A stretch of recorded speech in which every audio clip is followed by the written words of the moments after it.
Saturday. You guys are, that just shows how hardcore you guys are, because Saturdays are hard to make. My goodness. I know, like, for my daughters, there's a karate tournament, there is a birthday party happening later today. I know, like all of you guys here, that Saturdays are rough to give up. And I just want to say right off the bat, thank you guys so much for being here. You know, this has been quite a journey this year. And today, this is more going to be a time to celebrate what we've done, share with each other, because you guys have done a lot. And I don't think you guys realize that the goal this year was to do 7 lesson plans. That was the goal. There was, I think, a rough count of about 27. Some that were made collaboratively, some that people said, you know, I want to add an engineering piece. And that's only the ones I've known. And I know teachers have been saying, I've tried this, or now we have engineering week, or check out this lesson that I've done. So there are a lot more things that came out of this grant than just these 7 lesson plans. There have been community, there's been a lot of collaboration, and I think hopefully we've had a lot of fun. So what I also know is that people tend to get a little bit comfortable with the people that they know. And I know this grant here, you guys have had the opportunity to meet so many people from other areas of the district.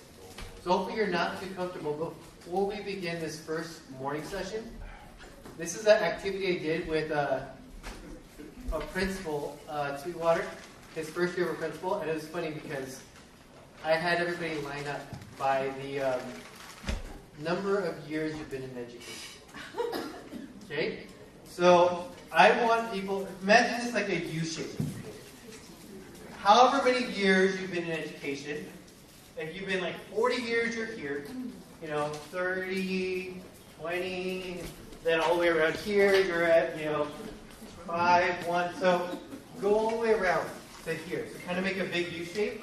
And I want you to, in the next 5 minutes, organize yourself in the most senior teacher to the least senior teacher. Go for it. Hello?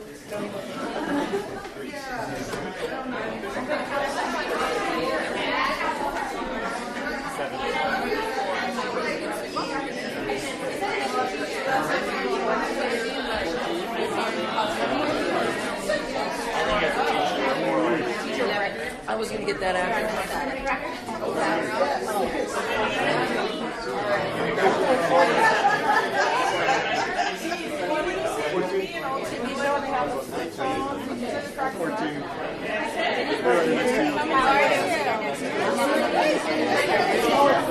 How many years?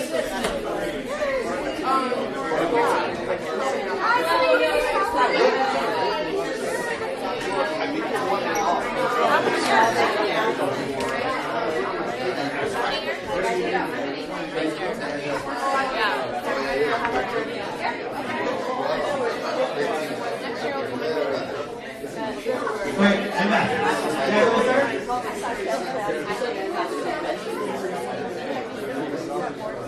All right. You guys almost good? Okay. So, I'm going to insert myself somewhere in the middle. wow.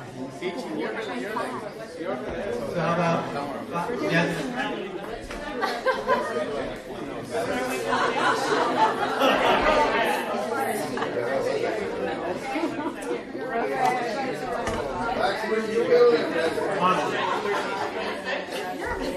So you're in education, and this doesn't include professors. Okay. So here's what we're going to do. Just for fun, we are going to go around and just say how many years you've been in education and your name. Starting here.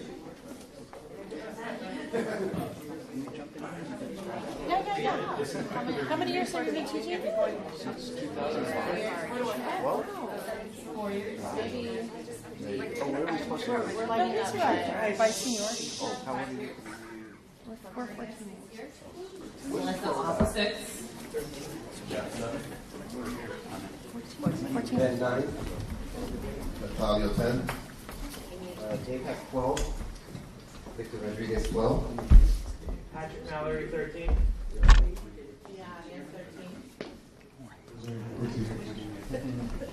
Around 14, and I feel very karaoke-like.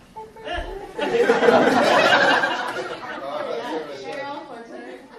I will survive. 14 years, Michelle Martin. Shannon, 14, and Latif and I got our credentials together. Dawn, 17. Oh. I have him beat. Yeah, she does. Tony Gutierrez, 16 years. And I am Filipino, and I remember when I was with my dad. This is to the karaoke comment.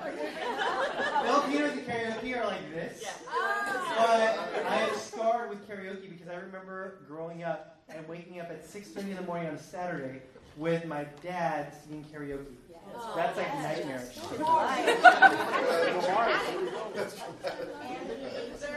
Seriously. Juan Contreras, 19. Jeff, 19. Anna, I think 20. Sorry, I'm Ken, 20-something. Yeah, Sharon, 20-something. Christine, 21, which is really interesting because that's how old I am. So.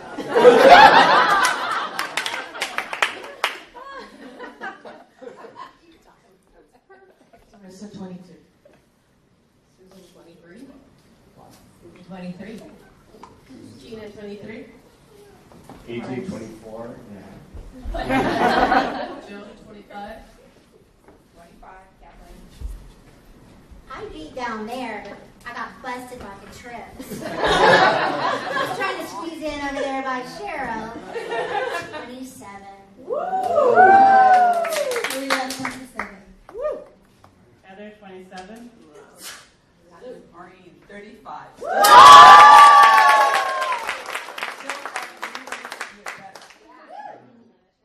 are my inspirations. So here, you're also going to group off. So kind of imagine this like the most experienced with the learning from more experience pairing up. So you're going to get in groups of 5, just kind of actually groups of 4, and then you guys are going to sit at a table together. Got it? So just kind of introduce each other, and then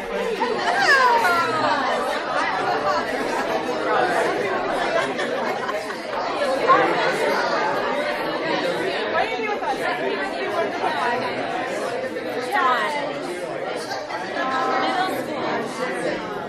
So yes, find your stuff, and you guys are going to be sitting with your partners. Get your stuff.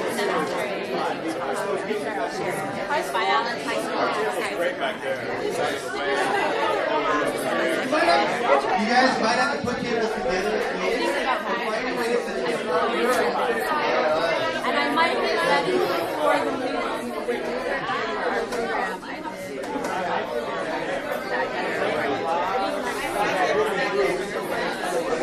It was the job I got. It was the job I kept, and I loved it. But I'm starting to get a little much in the camp. It's a lot of not teaching my parents. It's a lot of parenting, and I'm thinking, like, now that I have my own little ones at home, I kind of want to actually teach there, and then I also want to be a parent at home.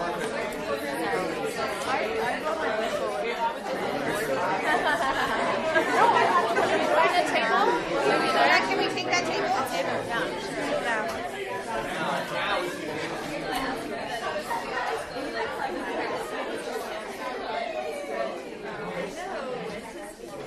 So when I first did this activity was over at Sweetwater when I was helping coordinate professional development, and the funny thing with this activity is we had a new principal the year we did this. His name was Dr. Del Rosario, who still is my boss. And he organized by the most senior to the least senior in the district.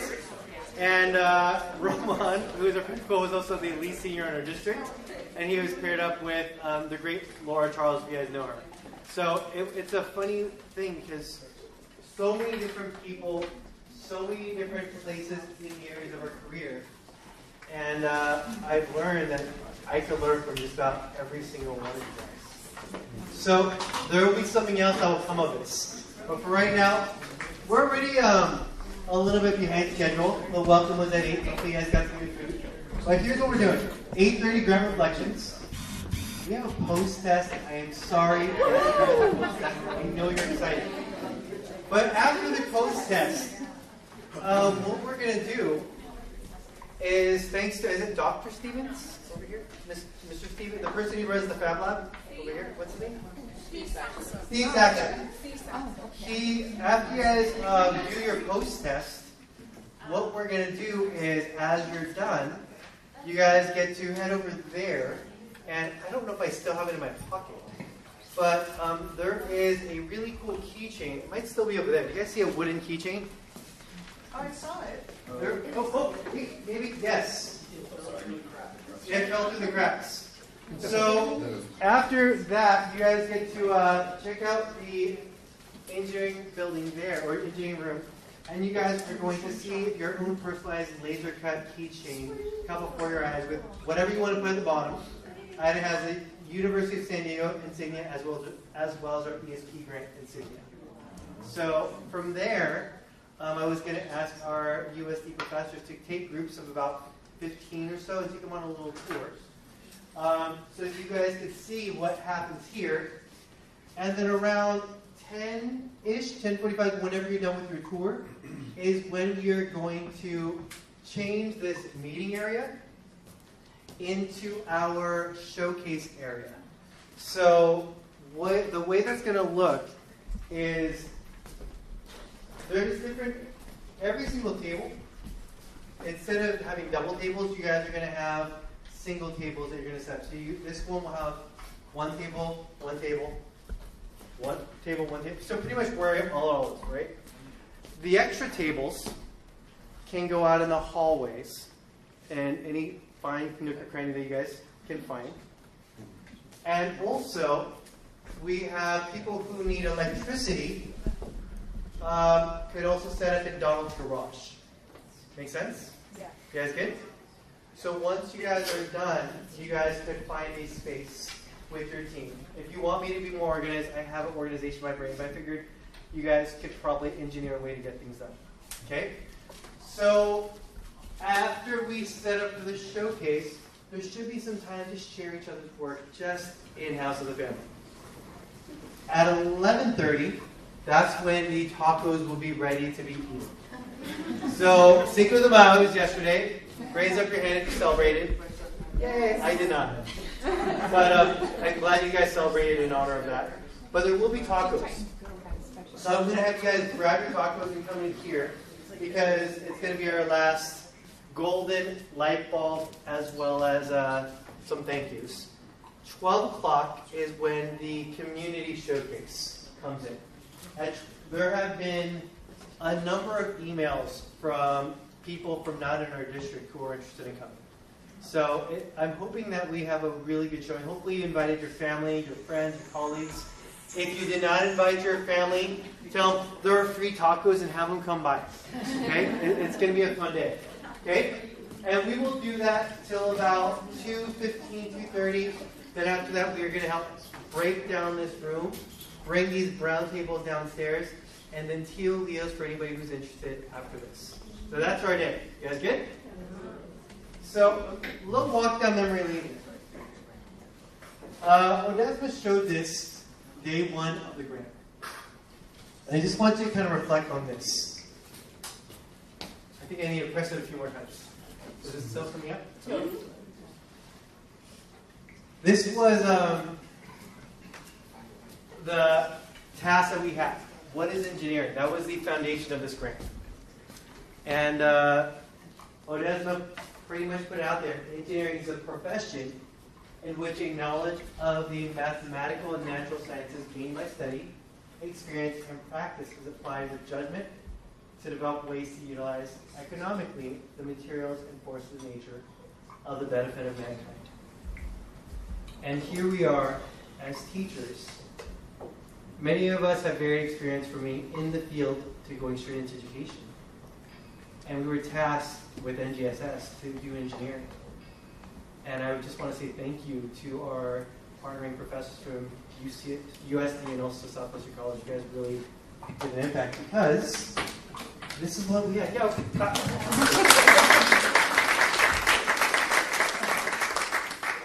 these are the 4 engineering practices. Analyze a global major challenge. Design a solution to a complex real-world problem. Evaluate a solution to a complex real-world. Evaluate a solution to a complex real-world problem, and use computer simulation to model the impact of proposed solutions. A lot of those things were done. Okay, I want you to kind of sit back and reflect about the things that you guys have learned from this grant. In your mind, because we're going to use some quick activity. Think about where you were back in June 5th, before this grant started. Then I want you to think about the activities that you guys started being introduced with back in June. The relationships that were being built. The labs that you guys collaboratively made. And the changes that you guys made in your classroom with your students. And also the level of engagement of your students. Some good, some bad. But I'm hoping it was a change. Okay? So,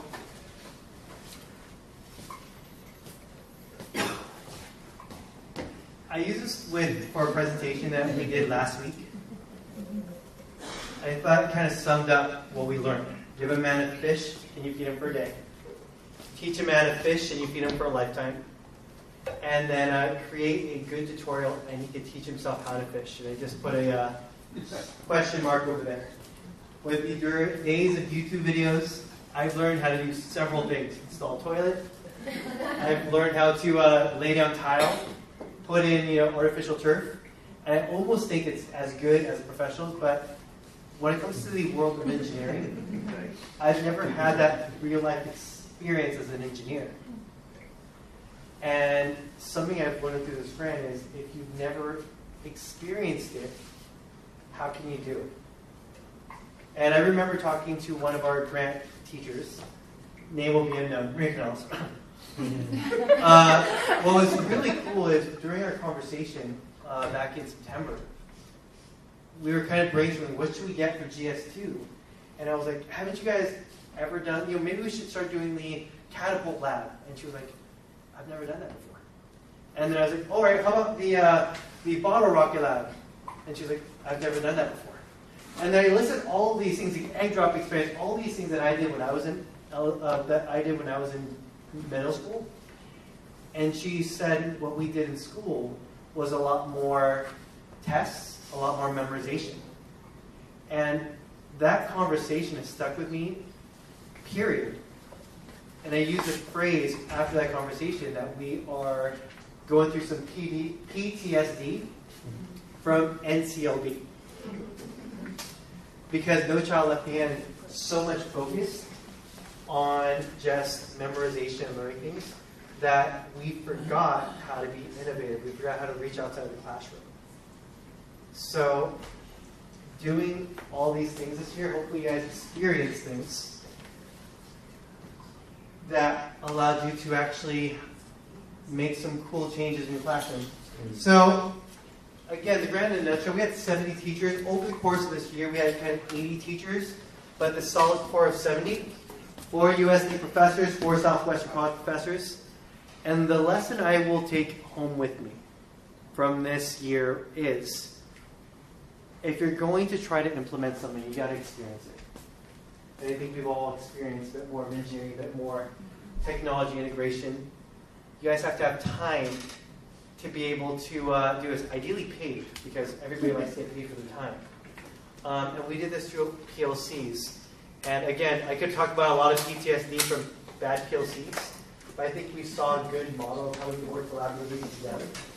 But through teacher collaboration, there's also district support. So here's a little reflection before we get into the post-test. A little icebreaker here. Just in your group, since I know you don't know everybody wonderfully well, I stole my kid's Sparkle set, so I do need these dice back. So we have 6 different things, and I have 1, 2, 3, 4, 5, 6, 7, 8. Perfect, I have enough dice. If you roll a 1, what is something you tried in your classroom this year for the first time? How did it go? If you roll 2, what is one way that you grew professionally this year? If you roll a 3, when was the time this year that you felt joyful and or inspired about the work that you do?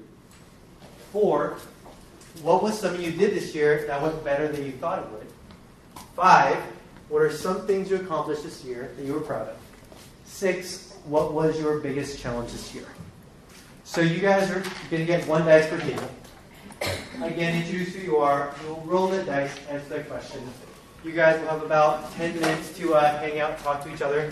And yes, if you could pass these out, that'd be awesome. And then after that, we'll do a quick reflection activity. One more thing. We'll do the post-test, and then we can start doing some things in the Fab Lab. You guys good?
Guys, need some more time? You guys good?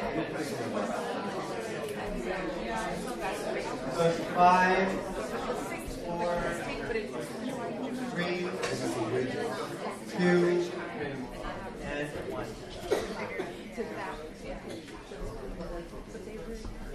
So, quick question. The whole idea of this icebreaker was a little bit of a reflection activity over this course of this year.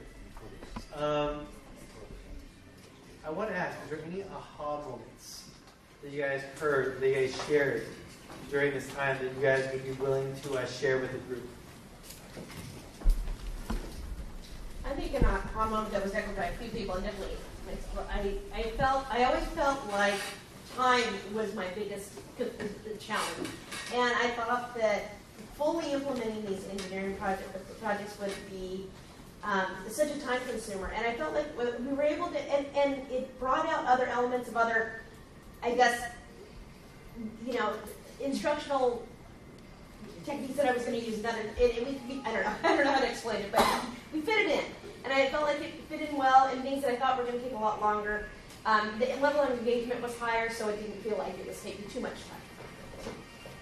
Thank you. Makes sense.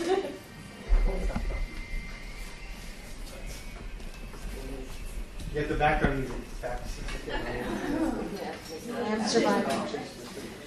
Hi, I'm Christine, and I'm not Filipina. I do like it. So, Patrick was sharing this awesome thing that he's building in his engineering club. Is it just engineering? Yeah. Physics and engineering. And when he was talking about creating, they are 3D printing these spinners and making a profit. But when we continue to talk about it, we were realizing that not only are they doing physics and engineering, but they're learning about business, they're learning about economics. He even talked about, just the psychology behind how do you price something, and how does somebody, you're saying that if you price something at $4.99, people feel like they're only giving you one bill because it's a $5 bill, as opposed to, when it's $3.99 and you're giving them 4 bills. There's just something, So kids are just, this goes way beyond just doing engineering. Kids, and then you have these entry points for kids that are interested in that portion. I can be the business person. I can be the one that, I want to be a product tester, dropping it to see how many times you can drop it and have it still work. So there's so many entry points for kids that can have interest in so many things. Because engineering it's a global part of our world, and it's not just for those science people, business, engineering, all that other stuff. So we were pretty fascinated to hear it. He started something that he didn't know how well it was going to go, and they've already made, what'd you say, $7.2 million just in the last 2 months? Just on that. Yeah. So, well, pretty great. Thank you. Anybody else?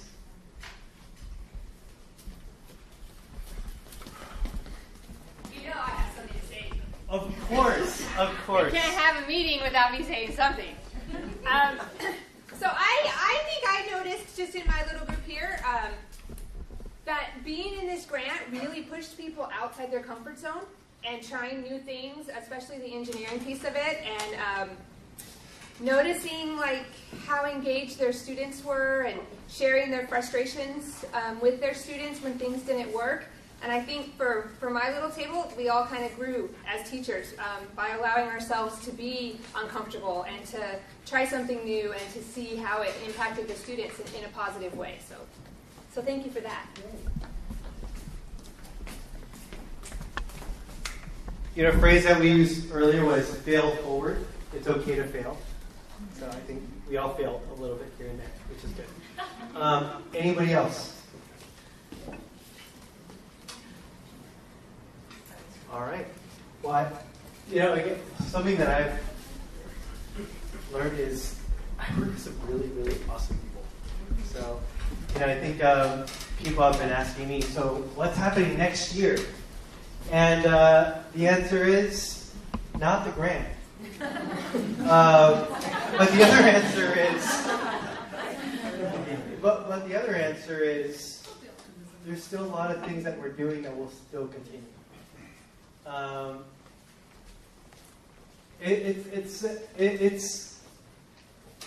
This grant was supposed to be a 3-year grant, and because No Child Left Behind ended, and this was a No Child Left Behind funded grant, this grant was left behind. And that was a phrase that Melanie used, and it was great because it's very true. This grant was left behind. But this, you guys never see this. You only see it if you're actually writing up the write-up for the grant. But this was our goal. This was the foundation of what the grant was trying to do, which was create 21 teacher-developed evidence-based lessons over the course of 3 years. We did this in 1. Okay? Integrate science, engineering, and technology. Just listening to people in this room, that is already happening. And set a model for other districts to observe, examine, and incorporate.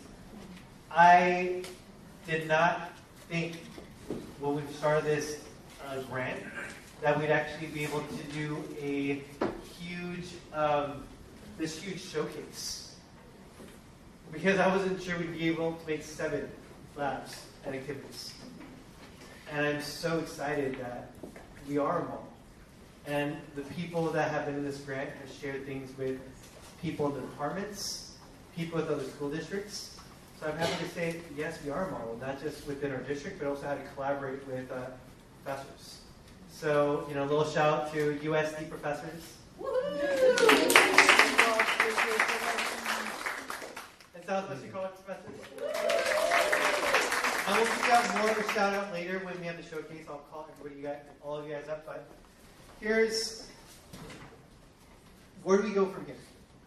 So, 2 more things as Anna's passing out the dreaded test.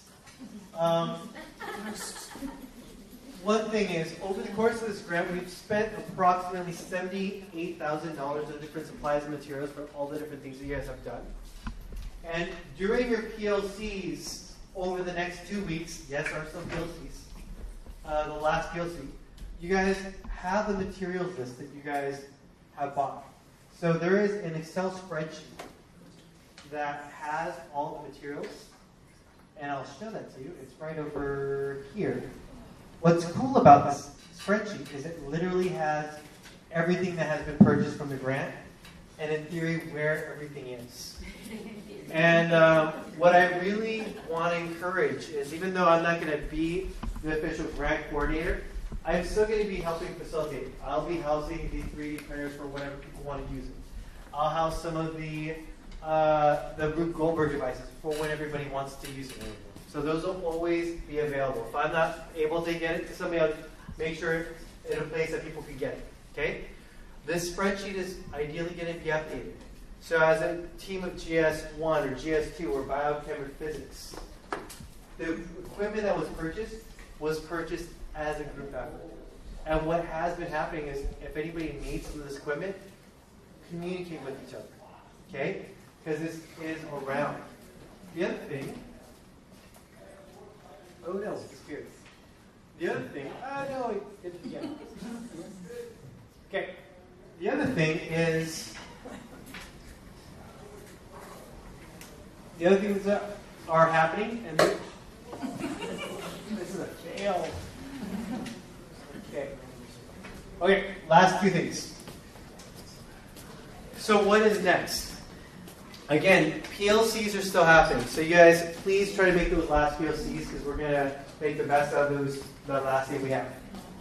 But there is National Math Science Initiative Teacher Training. Raise up your hand if you guys have gotten those emails. Those are some trainings that are going to happen June 6th through 9th. This district has been very fortunate with the grants that they've been getting.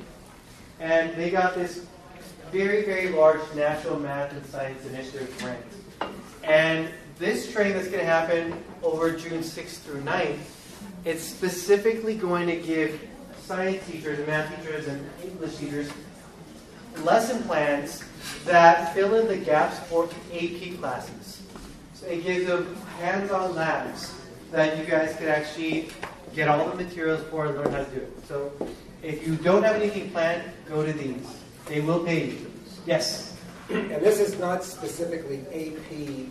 This is not the AP training. This is to support the lower level classes so that they will be more ready to step into AP or to college level classes. So the training is going to be chemistry, biology, and middle school science. Those are the 3 sciences that are being offered the 6th to 9th. And register by May 9th. So if you have a computer, register today. Good stuff. Also, we do have money for one last ESP summer planning session. This will be from July 13th through 14th, just 2 days. We are in the works of getting some support from our professors, so that will be there. This is for the people in the ESP grant and also people who are interested in doing the pilot for our high school. So all middle school and high school teachers are available to do this. This is going to be a great time to just plan curriculum. Okay? Yes. Oh. Did I put July? This is July 13th through 14th. Yeah. You guys got that? Yes. Which conceivably could be professional development days. No, these will not be professional development days. These are non-school days. Got it? These are going to be extra duty days. Got it? Got it. Good? Last but not least, post-test. Yay. So here is what's going to happen with this post-test. Anna has hopefully been passing out most of them. I'll help pass out the rest of them. So with this post-test, make sure you hide all of your stuff Desk cleared. Okay, no. When you guys take the post test, all you have to do is just put the post test here. And if you were a new member to this grant, you don't have a post test. Or if you're a professor, you don't have a post test. Lucky you guys. But when you guys are done with your post test, you put it here. What you are going to do next after you're done is head over to that area, just right over there, and you get to meet with Stephen Saxon, and he will help you guys learn a little bit about the equipment in engineering, and you guys will be able to laser cut your own teaching. And professors, if you're willing after they're done with that, like in maybe a group of 15 teachers or so, 10 or 15, to just do a tour of the building. After the tour, grab your stuff. We're going to move tables around to start setting up your labs and activities. You guys good? The goal is to finish all the setups before 11:30. Got it? You guys good? Oh, yes. My daughters would like the dice back, so I'll select them. Okay? So as you guys start filing in, try to have a seat somewhere. Then we're going to start.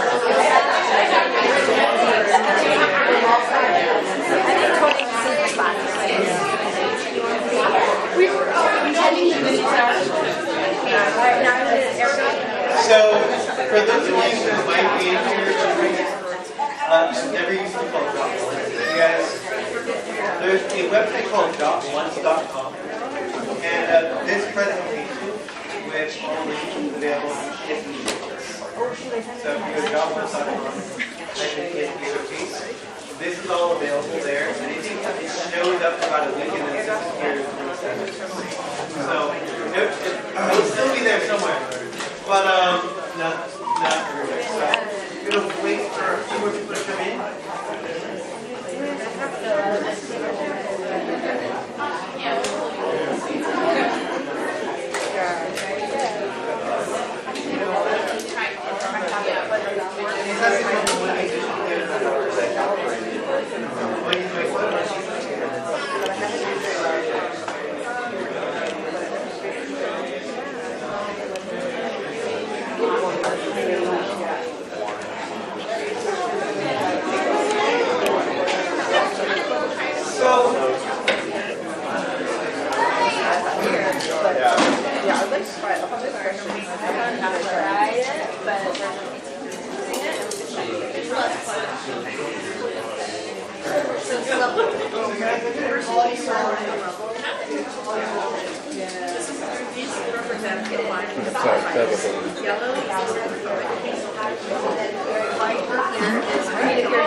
So, if you guys are out in the hallway, I'm going to call you in.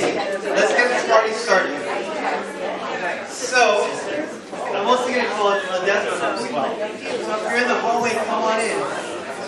So, I think most people here are from the grant. We have a few guests, so I'm going to kind of go from the beginning. So, for those of you who may not know, Sweetwater, USD, Southwestern College, the Fleet Science Center, the Discovery Nature Center, all got together to be able to write a few grants called the California Math Science Partnership. And in this Math Science Partnership, we had a task since NGSS was coming around the corner. No, just here. Employee lost. No. What happened? This is wait one plus, and hope that comes back.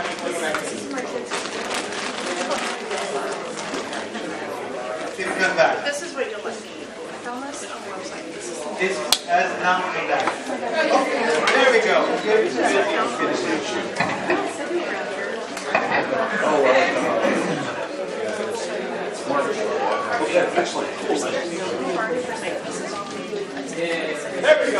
All right.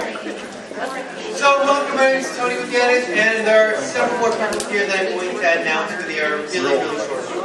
But this is the engineering Science Partnership Grant. If you're looking around, you will see that there are many different displays out.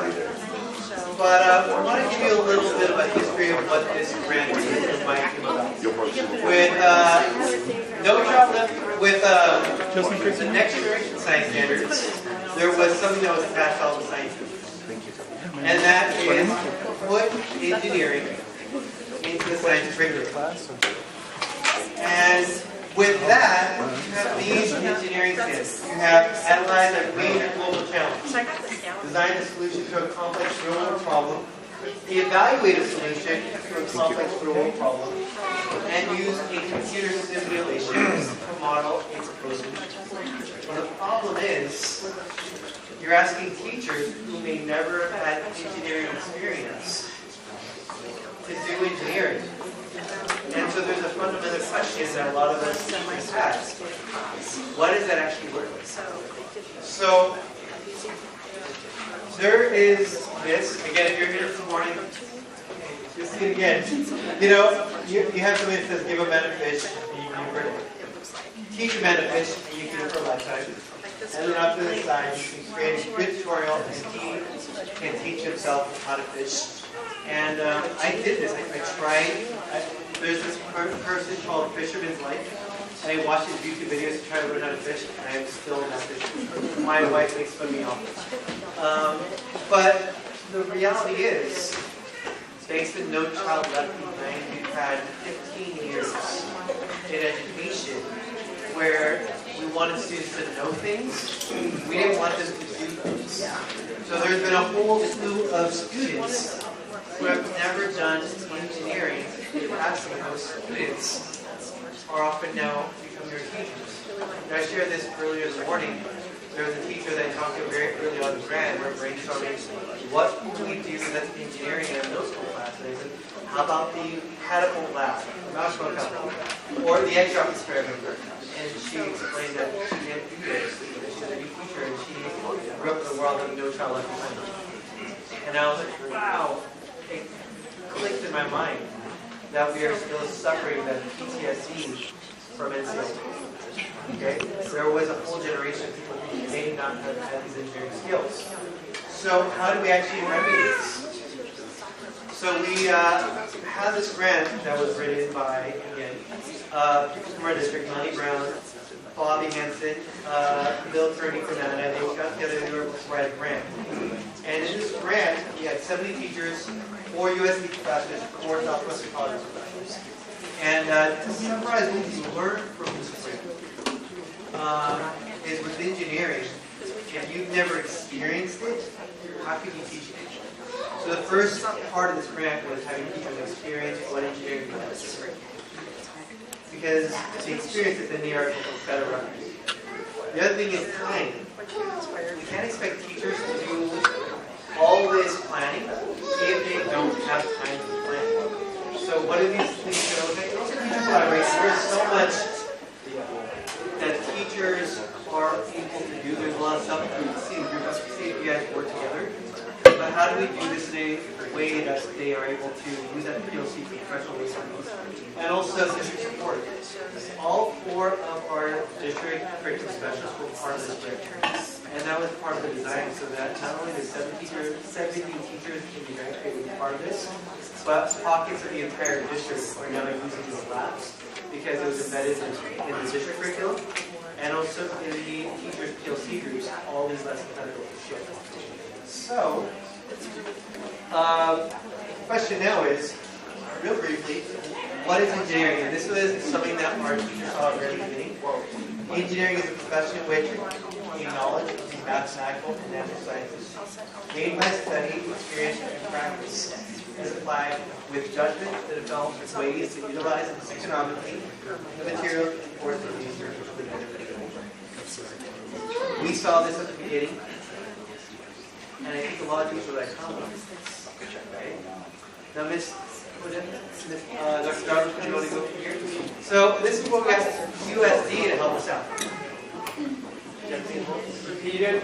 I'll be the clicker since I think your head was Go ahead. Anything else?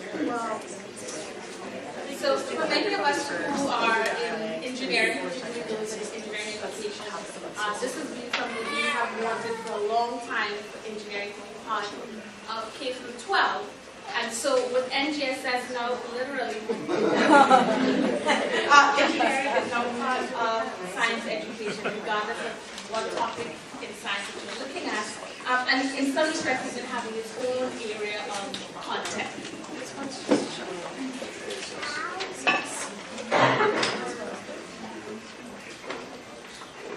But there really are lots of similarities between engineering and science.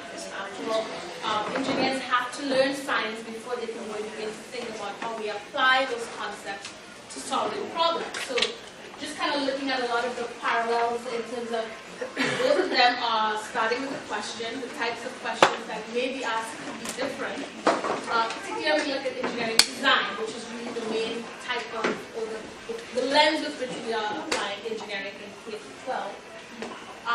So in science, we might be trying to answer more general questions. In engineering, we're trying to look at those concepts to see how we can address a particular problem. Then the roles of the questioning, so it might be empirical here. In engineering design, we're trying to more understand the constraints of that problem. Data is being important in both aspects and how the data is used. Here, we're trying to, in science, it's help us understand the meaning of that concept. In engineering design, it might be being used to help us differentiate one solution from another.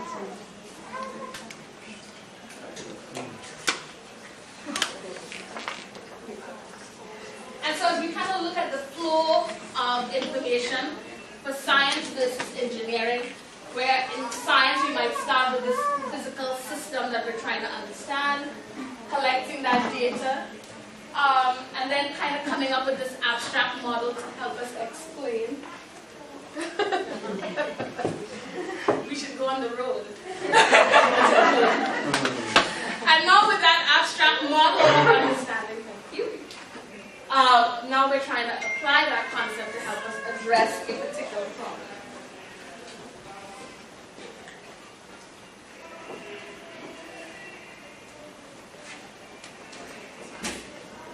So one way we kind of look at how engineering design sort of changes the way we teach or approach the science.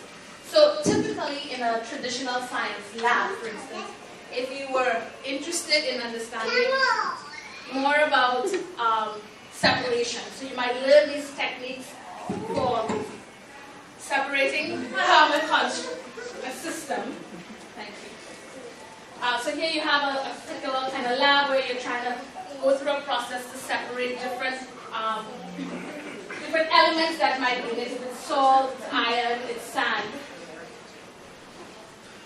But as we put an engineering design lens to it, rather than just doing that for the sake of separation, now we're actually trying to solve a particular problem. So here's the real world application where you might think about, you have people who live in situations where their access to clean water is compromised.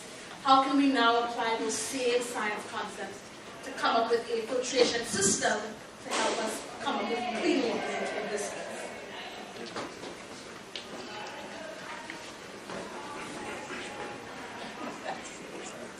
So it kind of gets us to why is this introduction of engineering design so important in the way that we teach science.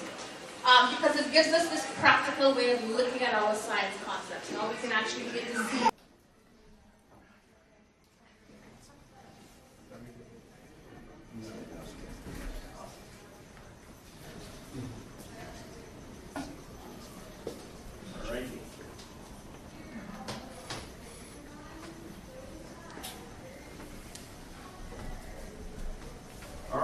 Before I start, I'd like to applaud you all for your efforts to integrate engineering into the K-12 curriculum.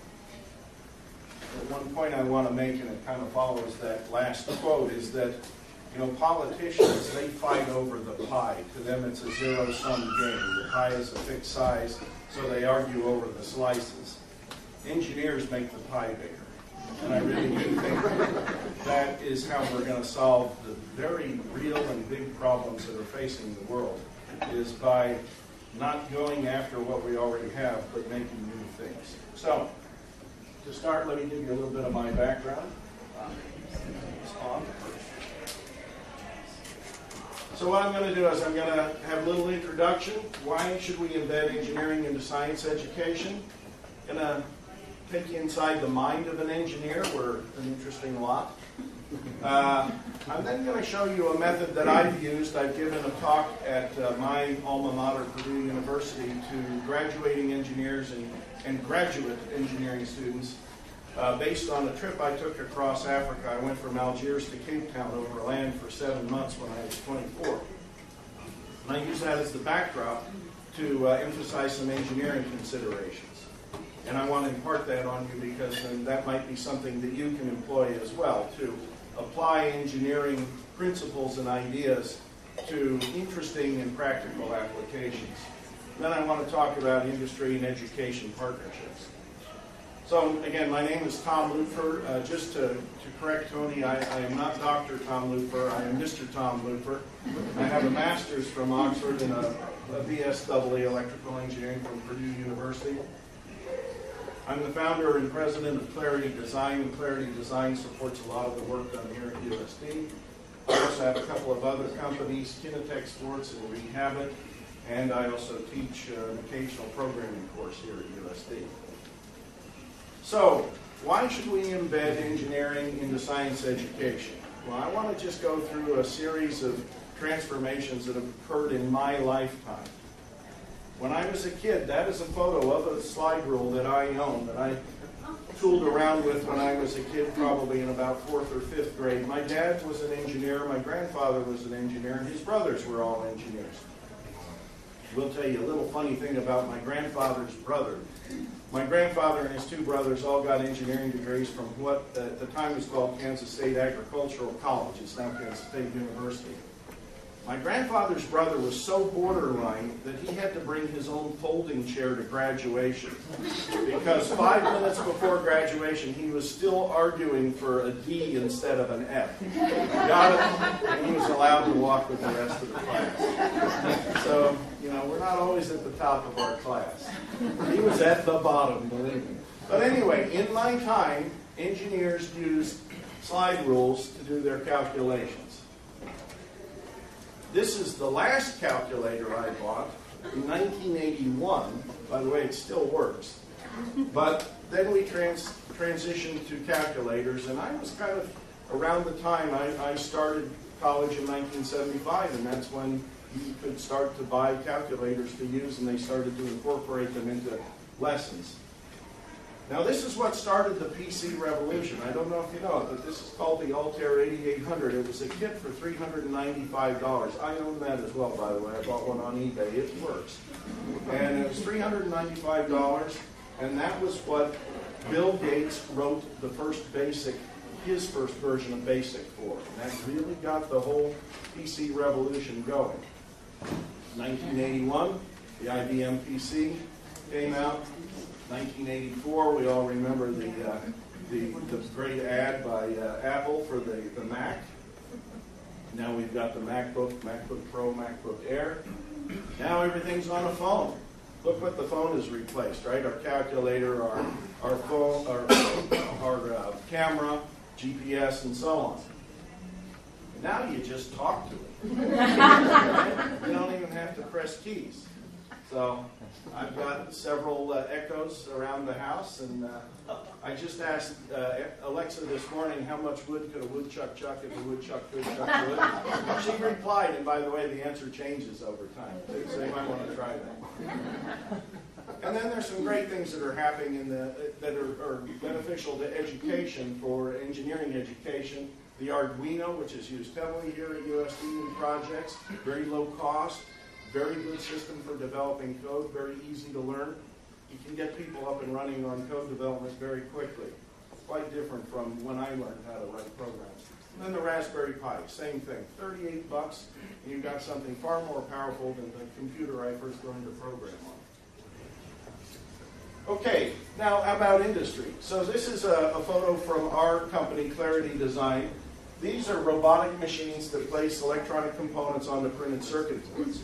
Well, somebody has to know how to run these things. You don't necessarily have to design them, but you got to run them. Manufacturing these days is very automated and very sophisticated. So there's also a vocational side. We've got to make sure that people are learning the technical skills, but they might not go into engineering, but if they have a good feel for them, there's plenty of need for the vocational side of the technical education as well. And then this is a typical manufacturing setup at our business. We've got manufacturing test systems, which we develop ourselves and design, and then these are the boards that are being manufactured and tested and programmed and so on. So it's getting to be a sophisticated world out there. All right, let me talk about the engineering profession, and there's kind of an interesting parallel here in that. So what this is all about is you're integrating engineering into science education in the K through 12 levels. Well, here at USD, we've also realized that engineers can be a little bit narrow-minded, believe it or not. And so with a group of our students, we're also kind of trying to round them out a little bit based on this book, The Stuff You Don't Learn in Engineering School. And I bring this up just as a reminder that what we're looking for is the whole package here. Engineers that have a good feel for the world around them are going to be in a better position to make that world a better place. So it isn't all just about math and physics and chemistry and science and so on and equations. It's also about what sometimes are called the soft skills. I think that's kind of a little passé at this point. But there's some very important aspects that have to go along with engineering. One thing is ethics. Okay? The thing I really like about engineering is it's a very honest profession. And that's a very key thing to me. Either your stuff works or it doesn't. And if you try to hide the fact, it's going to be found out eventually. So the more honest you are, the more progress you're going to make. And to me, my number one consideration at our workplace is honesty.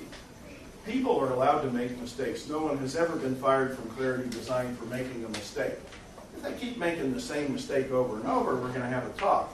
But making a mistake is progress. You actually don't learn all that much from the projects you do that just work perfectly. You learn a lot more from the ones that don't. So nobody has ever been fired for making a mistake, but as long as they're upfront about it and they're honest, what we'll do is we'll improve our systems to prevent that mistake from happening again. So anyway, a little bit of an insight into the engineering mind. So what I want to do now is segue to, this is a shortened version of a talk that I've given a number of times, applying engineering lessons to what was a fairly unique adventure in my life, which was a trip across Africa. As I said, in 1981, I and 7 others, we bought 2 British Army trucks. These are called Bedford RLs. They're 1957. They were made the same year I was. And we took one apart for spares and then got the other one equipped. We painted it baby blue and white to look as non-military as possible. And we had it equipped with some interesting things. We had these canvas things on the side because we went through the Sahara. It was 125 degrees, so we needed some shelter and so on. But anyway, so from July through February, we went from Algiers to Cape Town. Now, in terms of planning, we kind of had to go when we went, but the problem was we went through the Sahara at the hottest time of the year. Then we went east across the jungles at the wettest time of the year. I ended up with malaria somewhere in northern Kenya. Once we got into Kenya, though, we went down the east coast, and it was much more, we actually had some paved roads every now and then, and it was a much more pleasant trip after that. So, that's me. I was 24 years old. That's Tom of the desert. Anyway, this is somewhere in central Algeria, and you can see it's a beautiful oasis. But consider thermal effects, you engineers, all right? So I'm wearing what's there in that part that the Bedouins call mashesh. And you perspire, and it gets wet, and it evaporates, and it cools your head. So there's engineering lesson number 1. Go ahead and consider thermal effects. And by the way, thermal, at least for electronics, heat is our enemy. Heat is the thing that makes electronics fail more than anything else. Some people think it's dust. The problem with dust is it creates heat, and then heat kills the semiconductors. All right, I'm all for hands-on experience. In the middle of the Sahara, our truck broke down. We were losing power. We thought we had a bad set of fuel. No, we had a cracked head. So amazingly, We were in a place called Tamanrasset, Algeria. May I never be there again. But there was a hotel with a telex machine, pre-fax. We telexed some folks in London and said, we've broken down, we need a head, valves, and a grinding kit, a valve grinding kit, for a 57 Bedford RL. And one of our cohort's friends responded back saying, I've got it, and my brother and I are flying out with it. They actually flew out to Tamanrasset, Algeria, got us a new cylinder head. There's two of our folks grinding in the valves into the cylinder head. Once we put it back on, the truck was good for the rest of the trip. So, some hands-on experience saved our bacon in the middle of the Sahara Desert. By the way, these muslin bags were where we filtered our water that we took out of the well to make it somewhat drinkable. And then we put chlorine tablets. By the end of that trip, I could drink out of a swimming pool. All right, so we got the truck up and running. We also made the improvement. We took the cover off here to get a little more airflow through the radiator, and off we went.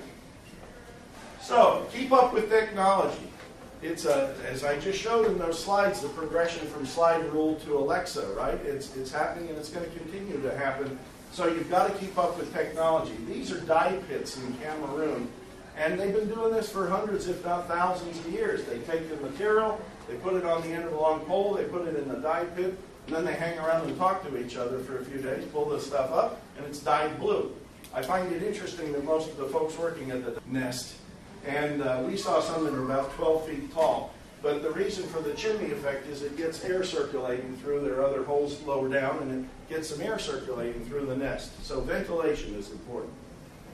Okay, this was not all roses this trip. We ran into some problems. This is in the Central African Republic, or Sudan, where we just slipped off the side of, if you want to call that a road, it's just wet clay, and it was very rainy. And you'll see we were down below the axle in mud. We had to dig our way out. So, but that's an engineering problem too. You know, life can be tough. Sometimes you really got to bear down. And again, I'm trying to get you inside the head of an engineer. Problems are tough. If they weren't tough, we wouldn't need engineers, right? So, you know, I have to understand that engineering is a persistent, tenacious occupation as well. So progress is stopped until you dig yourself out. And that's me not knowing when I'm going to have a shower the next time, but I'm covered in clay and mud and so on. And that gives you a shot of the back of our truck. By the way, that's a 55-gallon drum filled with gasoline that as we're driving over these bad roads, we bang back and forth. We're really lucky we made it. All right, this was probably the worst part of the trip. This is what we encountered in southern Sudan. This truck here, this Fiat, had 155 barrels of aviation fuel when they were coming this way, and they got stuck in this marsh. So then this little goods truck that was full of logs decided to go around it, and it got stuck.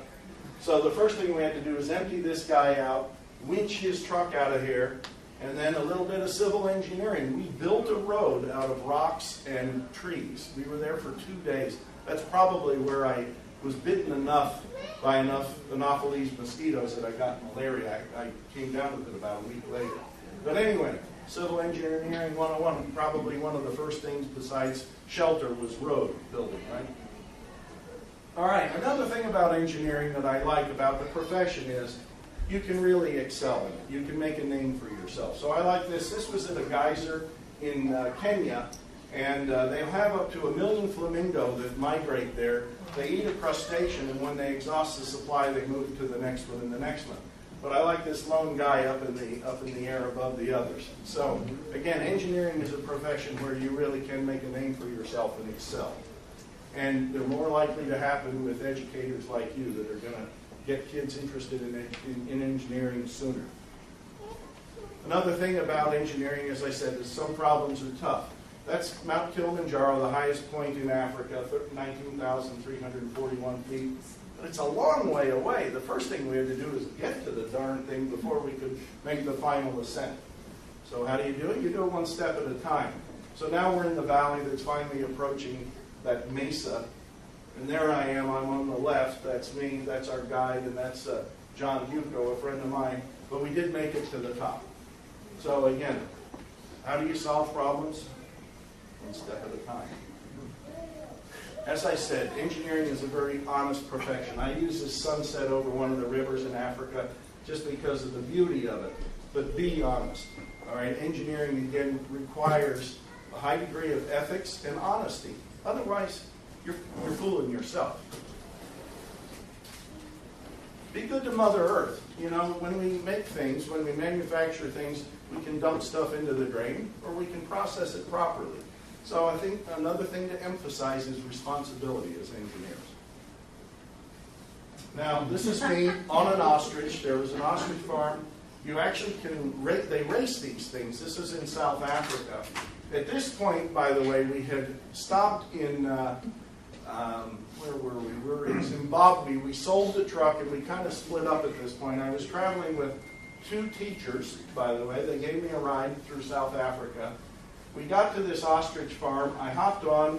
I gave my camera to one of the teachers and I said, well, be sure to take a picture of me when I take off. So they open up the gate and you take off. And the way you steer an ostrich, by the way, is the neck. You steer by the neck. So I was holding on to the wings, and I wanted to go that way, so I went to steer, but the ostrich went that way, and I fell down and landed in ostrich poop. And I said, did you get a photo? And the teacher said, now what button do I press? So she had to take another photo. But anyway, What year was this again? This was 1981. Okay. Mostly 1981. Yeah, I look for it. Yeah. I was 24. So I also had abs, too. But anyway, I conclude my talk to students with this by saying, how do I steer? In other words, what have we learned from these lessons? And I kind of summarize it here, which I'll just go through quickly for you. Be honest. Be enthusiastic. Work hard. Take care of yourself. And remember, I'm addressing engineers or prospective engineers here. Be open to unexpected opportunities. That trip across Africa only came about 2 months before we made it. I was not planning on doing it 3 months before that. Consider the process of being a good engineer, and that applies to any profession. Consider the process rather than the day-to-day tasks you're working on. And if you say, how do I become the best educator? Then all the stuff that happens along the way, good and bad, is a little bit more at arm's length, and you can kind of tolerate it as, hey, that's just part of the package. You don't take it as personally. Don't be afraid to make mistakes, but learn from them. Learn to check your own work. That's a tough one for engineers. If you make a mistake, you're likely to look at your mistake and think that it's okay. But a very important thing for engineers is to try to look at a problem a couple of different ways to see if they've solved it correctly.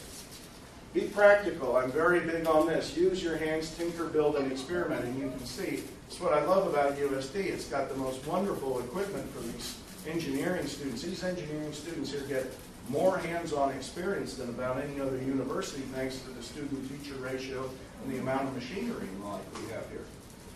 Broaden your knowledge and deepen your skills. In other words, don't stand still. It's a moving target, so you've got to keep educating yourself, like we're doing here today.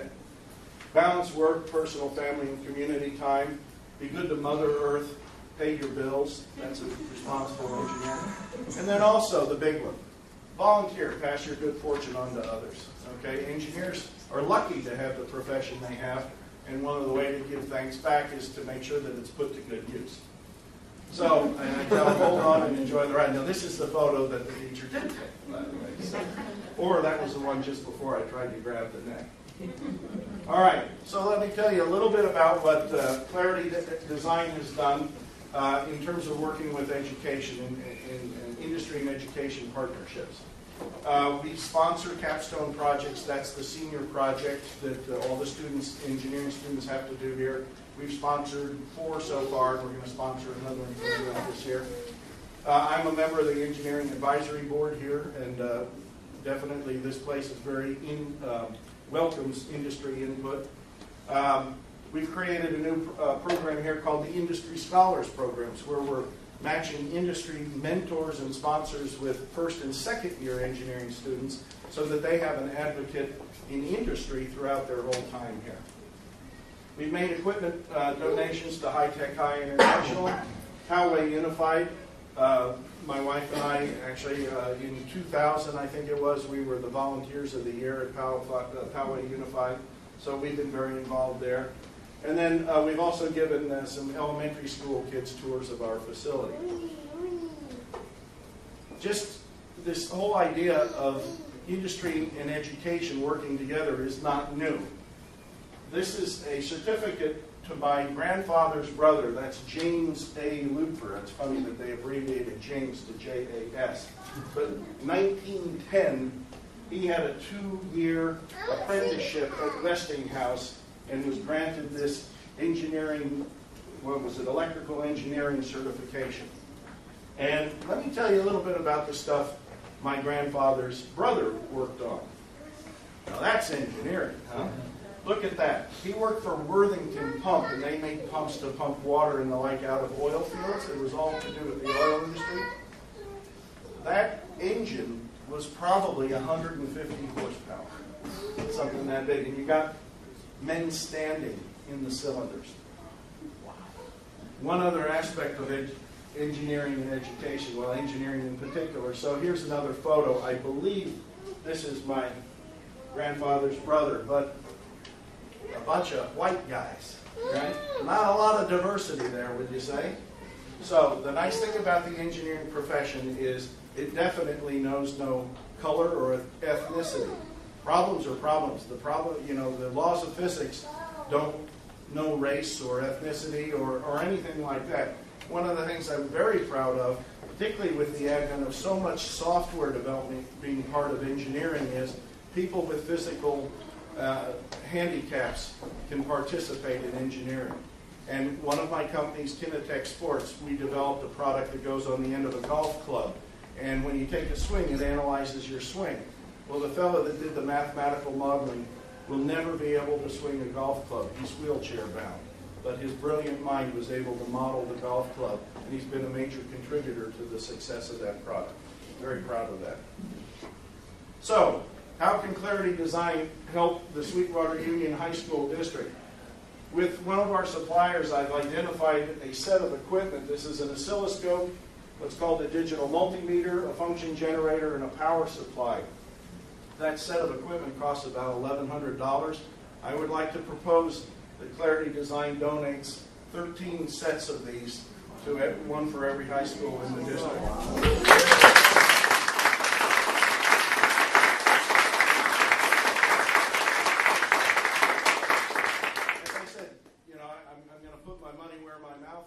Industry and education have to work together. We're the ones with the problems that need solving. You're the one with the young minds and not the money, and we do have the money. So we got to work together to solve these problems and to make, to teach more and more engineers to deal with the problems that we're going to face now and in the future. Thank you very much. So, I know the reason why everybody's here is to share lessons, so we're going to move this along. But I wanted to recognize a few people. This is the district curriculum team. This grant would not have been possible. Nobody would have been able to have an effect without the whole district team being part of this. So thank you. We are party animals. Yes, we are. I'm having second thoughts about that. But also our University of San Diego professors, without the insight from the professors to really help our teachers understand what engineering is, there is no way we would have been able to look at our current curriculum and find ways to tweak it in a way that really went to solve problems versus wrote, this is step 1, step 2. So this has been a huge help. And if you guys are looking up there, Southwestern College, we actually did some laser cutting of some of our keychains, which is awesome. Thank you, Steve Saxon, if he's still here. But also, for the first time, they tried to do the Rube Goldberg dance. So it's pretty awesome. So check out the Rube Goldberg dance. And also by type. So they're all going to be listed down with links for all the different curriculum. So everybody from across the district can access these. If they are not from this district, you guys can still access these. We made sure it was open. So there was a goal of about 7 to be made, and the grant got about 27 plus. So hopefully there will be 27 lesson plans in here for people to access. Last but not least, where is it? The reason why you are all here is to, where is it? I lost it. So it's to check out all the different lesson plans that people have created, and there's a lot of them. But I would like to bring Melanie up as well. And then we're going to tour around real quick. But Melanie and Bobby, I was not the person that started this grant. It was actually Melanie and Bobby. So they did this together. And we would like to bestow Bobby with a golden light bulb.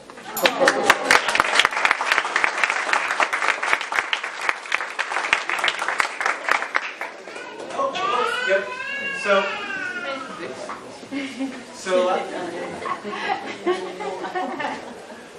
So last but not least, so here is how things are going to work. Essentially, everybody's going to. Even if you're from this grant, I guarantee you have not seen everybody's things in action. There's a lot of great lesson plans here. Please take time to check everything out. At about 2 o'clock, I'm going to call everybody in here for closing, and then we'll clean everything up and we'll go from there. You guys good? Anything else to add for the good of the cause?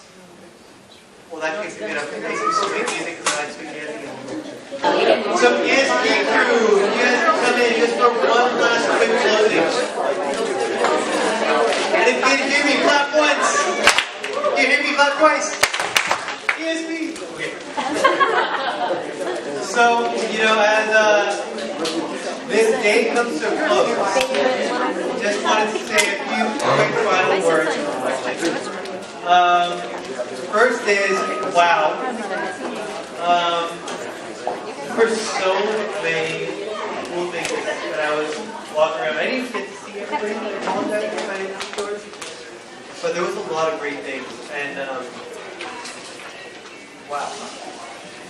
And I wanted to thank the people who came to visit. I know a few people already left, but, the principals that came, thank you very much for coming. But I wanted to do a quick opportunity. If anybody, now that you guys had a chance to walk around, if anybody had a few final thoughts that they wanted to share with the group, I want to offer the mic up for just anybody who wants to say something that they've learned. Just walking around. Few quick closing things. One, there are ESP POCs that are stopping. I know chemistry is on Monday. We have physics. That's going to be Tuesday. Then we have GS2 on Wednesday, and then we have biology finally on the 15th. And then we're done. Hopefully we will get the little lens things for your phones by that point. One other story that stuck with me, from the start of the grant when I was talking to one of my friends who works in biotech. I might have shared this one, so if I did, just pretend like you never heard it. I was talking to him and he said, we're having all these new people who are graduating from college and they're now working in the biotech industry. And all they know how to do are the instructions.